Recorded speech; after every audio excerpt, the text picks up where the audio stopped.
السلام عليكم، كي درتوا لاباس عليكم؟ نتمنىكم تكونوا بخير وعلى خير. اليوم ان شاء الله جيتكم فيديو جديد نتمنى يعجبكم. بغيت نشارك معكم طريقه ديال تلقاد الحامض اللي صراحه كيجي زوين وسهل في التحضير وكيبقى مده طويله ودغيا كيوجد. نتمنى تجربوه. بلا ما نطول عليكم فيديو، لا عجبكم فيديو ما تنسونيش بلي لايك واشتراك في القناه باش يوصلكم كل جديد قناه زينب. ندوزو للطريقه. عندي 2 كيلو من الليمون الحامض، وعندي باكيه ديال الملحه تكون كثيره، وعندي طرو ديال الماء اللي يكون سخون بزاف. اول حاجه اللي غندير هي غنفلحو على هاد الطريقه وكنستمر حتى كنكمل الكميه كامله.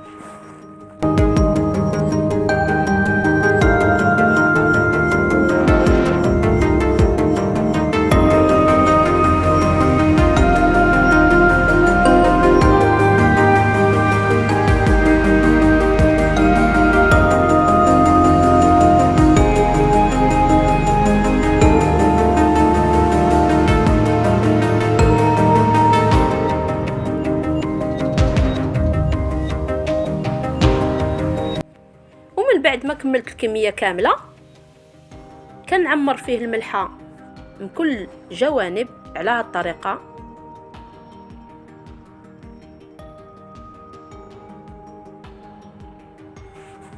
وكنبدا كنديرو في القرعه اللي تنكون ديجا وجدتها، اللي كنغسلوها مزيان وكنخليوها كتسقطر صافي. وكنستمر على هذه الطريقه وكندخل القرعه وكنضغط مزيان حتى كيطلق الماء ديالو، كيطلق لنا داك الماء الحامض. يمكن لكم لا ما بغيتوش او لا ما مزروبينش عليه بلا ما ديروا الماء، ديروا غير هاد الطريقه، تبقاو تضغطوا مزيان حتى كيخرج الماء كما كتشوفوا. لا بغيتو مده قصيره كديروا الماء يكون سخون بزاف. هاد الطريقه اللي كتخليه دغيا كيوجد في مده قصيره. من بعد ما كنكمل القرعه كامله كنعمرها على هاد الطريقه، كنضيف واحد 2 معالق الزيت والماء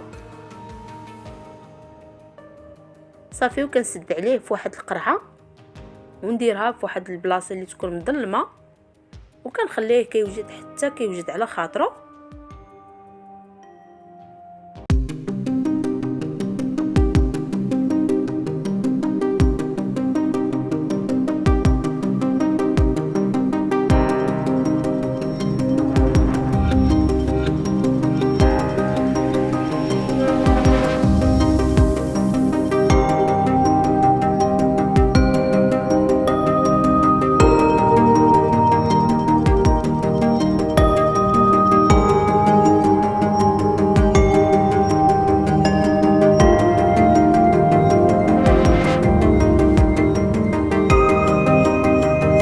وثاني حاجه بغيت نشارك معكم الفلفل الحار، اللي حتى هو بواحد الطريقه اللي زوينه وسهله ودغيا كيوجد.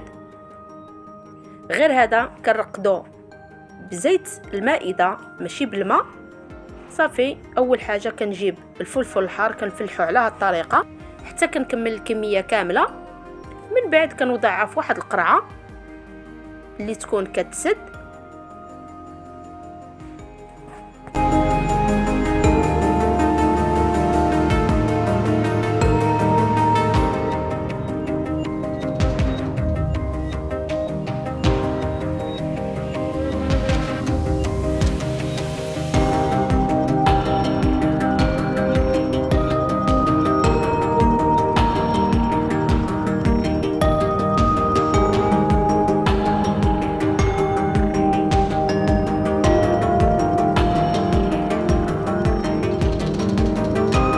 بعد ما وضعتها في القرعه كنكب عليها الملحه، وبقات ليا واحد الكميه قليله من الحامض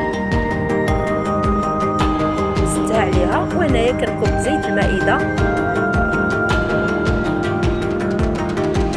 صراحه هاد الطريقه اللي زوينه وخا كيتسالى الفلفل الحار كتبقى ديك الزويته حاره. وهذه هي الكميه الحامض اللي بقات ليا، كندير فيها شويه ديال الملحه وكنكمل فيها القرعه.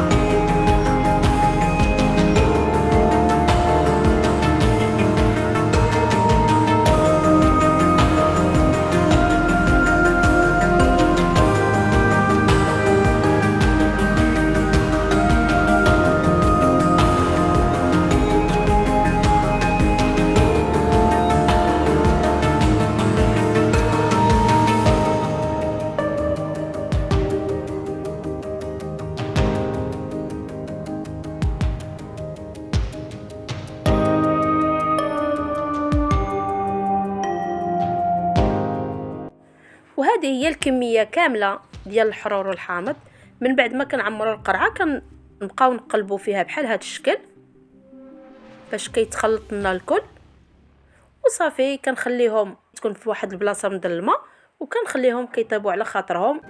وصلنا لنهايه الفيديو، ولا عجبكم الفيديو ما تنسونيش بلي لايك والاشتراك في القناه باش يوصلكم كل جديد قناه زينب. سلام عليكم، الفيديو الجاي ان شاء الله مع وصفه جديده وفيديو جديد.